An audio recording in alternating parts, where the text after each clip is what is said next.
Ok. Bueno, adelante. Bueno, ahí vamos a quedar pendiente. A lo largo de lo que estamos abordando, que es la historia de la independencia de Brasil, anteriormente se ha sucedido una serie de rebeliones importantes que son para destacar. Acá en la imagen tenemos a Tiradentes, que era uno de los revoltosos de una conspiración minera que se dio en el estado de Minas Gerais en 1788. En esta conspiración se dieron un montón de factores. ¿Por qué? Porque ya en el Brasil ya colonial, en cada capitanía, llegaron ideas independentistas, tanto de Estados Unidos como de la Revolución Francesa. Y esas ideas fueron recalando de a poco en aquellos que tenían más acceso. Entonces, se fueron dando toda esa situación en en las distintas capitanías. Una de las más importantes que se recuerda fue esta, la de la conspiración minera, porque tenía que ver con todo el desgaste que había de la extracción del metal del oro que se producía en Minas Gerais, y la opresión que había por parte de las autoridades portuguesas del cobro ¿cómo es? De una cuota con respecto a la extracción del oro. Es decir, era el cobro de sumas importantes que quedaba poca ganancia al que se encargaba de realizar la explotación, y después una serie de hechos que se fueron dando en esa capitanía, que fueron que se creara una situación de malestar. Esta es una de las primeras, obviamente que fue duramente reprimida, y acá tenemos el personaje que estaba ahí en la imagen, que fue uno de los cabecillas más importantes. Después pasamos a una segunda rebelión, que fue en 1798, como la conjura de Bahiana, el estado de Bahía, que también tiene un tinte de una cuestión de ideas revolucionarias, tanto de Estados Unidos como de la Revolución Francesa, que se basa en cuestiones también de malestar con respecto a los pobladores y a los terratenientes o la aristocracia que se encontraba en ese momento, porque había fuertes presiones del gobernador de Bahía con respecto a que no había elementos suficientes de alimentos, pero sí un cobro importante de impuestos. Es decir, había un malestar general, por ello se llevó a una pequeña, a una importante rebelión que fue también duramente reprimida. Esta misma pide una proclama de una república, la abolición de la esclavitud, la discriminación, la disminución de impuestos, una apertura de los puertos, porque también había un problema de la competencia del azúcar, ya que este comercio que había propuesto el rey de Portugal con Inglaterra, que era exclusivo, después obviamente que se fue trasladando el foco hacia Jamaica, porque también los ingleses tenían plantaciones de azúcar en Jamaica, y entonces fue recayendo un poco el valor y la compra del azúcar brasileño. Después tenemos una rebelión importante que se dio en 1807, que es la rebelión de esclavos rurales y urbanos. No hay muchos detalles, pero lo único que se puede destacar que fue una rebelión bastante violenta, porque así como los esclavos escapaban de sus amos, estos a la vez también se ensañaban con los amos blancos y bueno, mataban a los amos y a su familia, o prendían fuego a sus viviendas, que también fue duramente reprimida por las autoridades, dándole un final ahí bastante trágico. La última rebelión importante, o una de las últimas rebeliones importantes, es la rebelión pernambucana, que se dio en 1817, que duró 3 meses aproximadamente, que también tenía un tinte independentista, porque también, como había dicho anteriormente, en todas estas cuestiones hay una cuestión económica, y hay una opresión por parte de las autoridades portuguesas para centralizar lo que es la ganancia de la explotación digamos, para esas autoridades y a su vez eso de enviar a la metrópoli. Había una centralización económica. Entonces, los que quedaban expuestos y en desventaja eran aquellos productores, los trabajadores y aquellos que se encargaban de la explotación. Todo esto lleva a una situación de malestar, por ende ya se empieza a pensar en una regulación y tratar de lograr lo que se dice un Estado independiente de lo que era el Portugal, digamos, sobre el dominio de Portugal. A partir de ahí, entonces, estas revoluciones fueron, si bien la independencia de Brasil no fue como fue en el Río de la Plata, o en otras regiones de acá de Sudamérica, de la parte española, en este caso se destaca estas revoluciones, estas rebeliones, ¿por qué? Porque fueron ya mostrando un poco el panorama de que había un descontento con la centralización del poder de la metrópoli de Portugal. A partir de ahí se sucedieron, con el malestar que hubo, había en Portugal, la situación ameritaba de que, estando acá el rey Juan VI, ahí lo tenemos en imágenes, el que está de rojo, Juan VI ya se encontraba acá, vamos a decir, cómodamente acá en el Brasil. El descontento continuaba ya en Portugal. A partir de ahí, entonces, se van dando situaciones, por ejemplo, hay una rebelión liberal. Para graficar un poco, previamente a eso, las Cortes piden una reunión extraordinaria allá en Portugal, solicitando que el rey Juan VI regrese de esta situación cómoda que tenía acá, porque acá se encontraba bastante cómodo. Entonces vuelve a Portugal y lo que hace este señor, vuelve a Portugal con todos sus acompañantes, una cantidad aproximada de 3.000 personas. Lo que hace es, además de volver, es arrasar de una manera las arcas del tesoro de la hacienda brasileña. Se va y se lleva todo el dinero, dejando empobrecida, digamos, a la colonia acá en Brasil.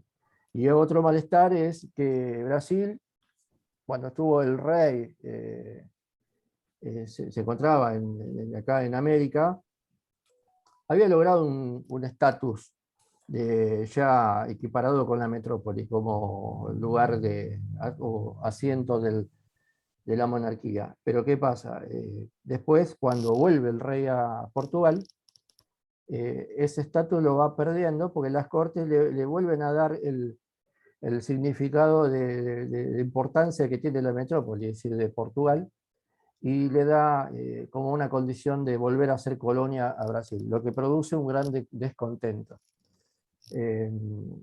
Esta revolución liberal llega después a infinidad de malestar. La Corte tiene una idea muy,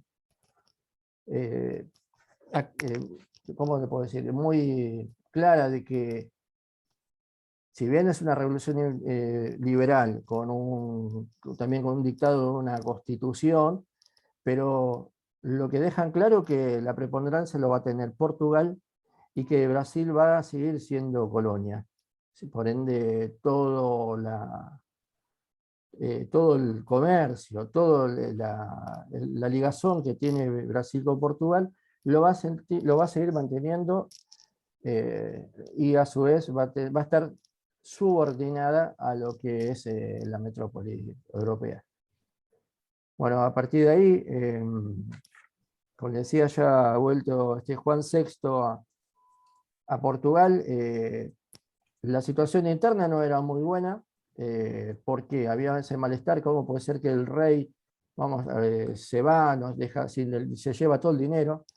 Entonces, para esta cuestión el rey, antes de irse, deja a su hijo, Pedro, como regente, como que cumple la función de encargado de mantener la colonia, así que abiertamente la colonia portuguesa acá en Brasil, y el rey, bueno, obviamente vuelve a Europa.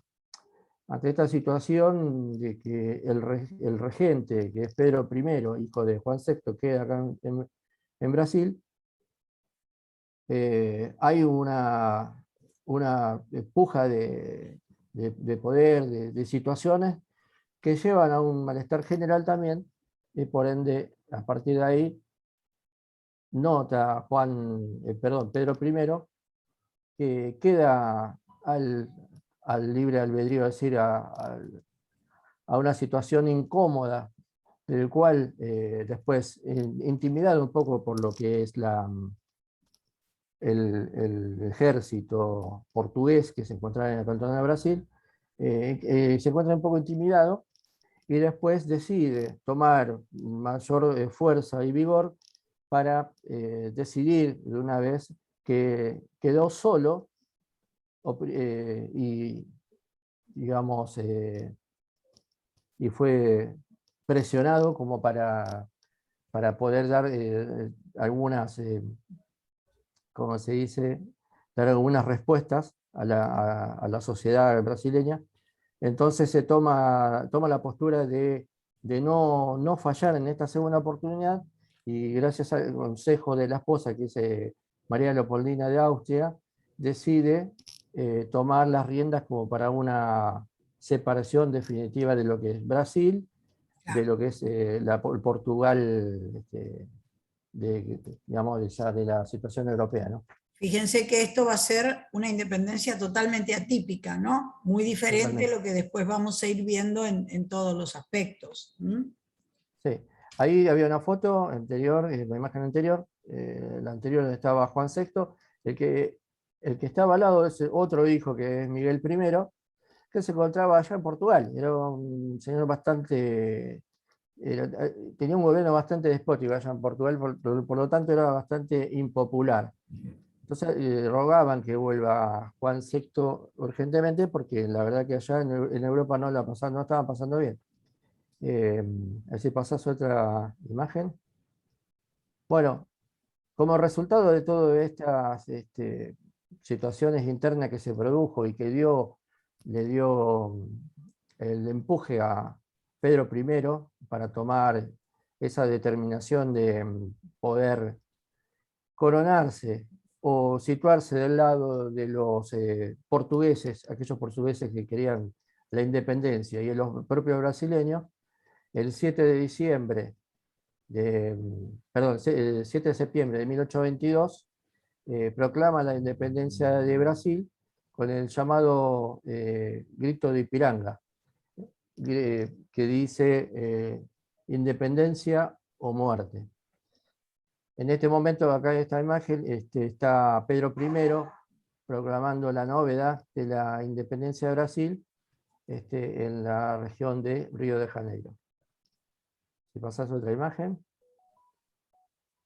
Así que básicamente, después de que ya Pedro I queda en América como regente, después se da la independencia de Brasil, a él se lo nombra primero protector perpetuo del Brasil, y después en septiembre, si no me recuerdo, septiembre de 1822, se lo corona y en diciembre de 1821 se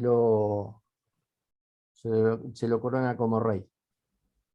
No sé, Oriana, si querés aportar algo más. Sí, no, para terminar concluyendo, es como el repaso de todo lo que explicó muy bien Roberto, es esto, es entender realmente la trama de significados, de decir, todos los procesos son multicausal, se tienen que dar un montón de cosas para que todo vaya sucediendo, y es increíble y apasionante poder comprender cada uno de los eslabones que después van a ir haciendo de esta historia, ¿no? Entonces, estos datos que puse acá esto de que en 1808 la familia real va a huir de Portugal por el tema de las invasiones napoleónicas, que era lo que habíamos hablado la vez pasada. En 1821, lo que explicó Robert hoy, la familia real vuelve a Portugal y va a dejar a su hijo, el príncipe Don Pedro I, perdón, acá en Brasil. El 3 de junio de 1822, bajo la influencia de la oligarquía brasileña, Pedro va a rechazar la fidelidad a la Constitución de Portugal y va a empezar a llamar a la primera Asamblea Constituyente. En el septiembre de 1822, como explicaba Robert, se da esto del grito de Iparanga. El príncipe va a estar enojado un poco con la corte portuguesa y va a proclamar la independencia de Brasil. Esto es muy importante.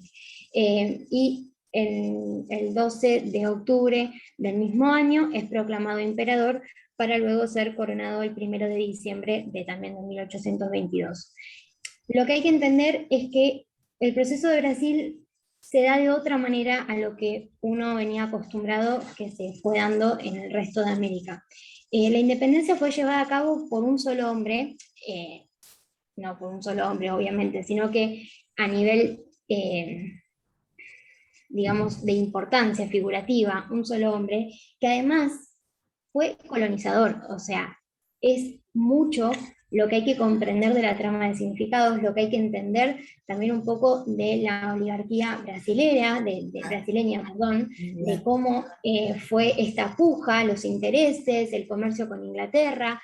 Son muchas las cosas que hay que comprender para entender también que una vez que, como explicó Robert, que el rey se fue con todas las riquezas, el único ingreso era también todo lo portuario, todo lo aduanero, y Brasil ya empezaba a jugar un papel más importante con su negociación con Inglaterra directamente. Entonces también por esto un poco se pudo levantar, más allá, por supuesto, de que había bastantes crisis, pero la oligarquía brasileña también generó que haya una cierta paz, más o menos, para que no haya conflictos tan arduos en lo que es el siglo XIX, que es un siglo que en el resto de América Latina explotaba todo. Brasil, dentro de todo, mantuvo una cierta calma que generó una determinada prosperidad a largo plazo. Entonces comprende esto, que la independencia fue llevada por un hombre que en primera instancia fue colonizador, que las personas que lo rodeaban decían que él hablaba de la independencia sin revolución. Esto es muy importante para comprender el proceso de la independencia brasileña, y que hubo una independencia sin cambio de rey y sin la proclamación de una república. Recién, 67 años después, es decir, en 1889, el país va a dejar de ser imperio y se va a proclamar la República Federativa de Brasil. 67 años después. Esto es muy importante. Y bueno, a lo último habíamos puesto esto de ver más allá, entender la trama de significados de la conquista, la historia de Brasil y el legado de la cultura. Muy bien. Con todo lo que había explicado Joel de la esclavitud, bueno, hay todo lo que pasó en la clase pasada también. Claro, la independencia de alguna manera no tiene que ver con los últimos hechos exclusivamente, sino que hay que analizar justamente lo que ustedes dicen, ¿no es cierto? Toda esta trama de significados que de algún modo fue marcando la historia del Brasil y que lo marcará para adelante y hasta la actualidad. Seguramente ustedes lo van a ver este año muy claramente. ¿Les parece si nos conectamos nuevamente y vamos a la devolución? ¿Está bien? Bueno. Okay. Está bien, Perfecto. profe. Hasta